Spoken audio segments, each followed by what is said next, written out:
శ్రీ శ్రీ శ్రీ వైభవ వెంకటేశ్వర స్వామి వారి దివ్య క్షేత్రంలో జరుగుతున్న ప్రథమ వార్షిక దివ్య తిరుకళ్యాణ మహోత్సవంలో భాగంగా శ్రీదేవి భూదేవి సమేతుడైన శ్రీ వెంకటేశ్వర స్వామి వారికి సమర్పిస్తున్న నూతన వస్త్రద్వయం ఈ సందర్భంగా భక్తులందరి తరఫున ప్రాంతవాసుల తరఫున అందిస్తూ ఉండేటువంటి మంగళకరమైనటువంటి వస్త్ర ద్రవ్యం శోభన ద్రవ్యం స్వామి సన్నిధికి అందజేస్తూ ఉన్నారు. యజమానుడుగా ఉండేటువంటి శ్రీమాన్ చంద్రశేఖర్ రెడ్డి గారు, మహాలక్ష్మి దంపతులు. గోవిందా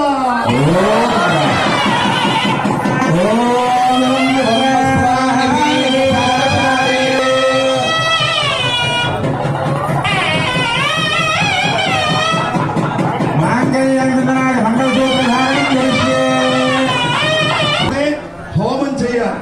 ఆ హోమం నిత్య ఔపాసనాప కార్యక్రమంలో భాగంగా అక్కడ శ్రీమాన్ పొందూరు చరణస్వామి, మరొక అర్చక స్వామి అక్కడ అగ్ని ప్రజ్వాలన చేసి భూతాసురుడి సమక్షంలో వచ్చిన దేవతా పరివారానికి ఇస్తే ఆ తల్లి స్వామి చేతులకు తాగించిన తర్వాత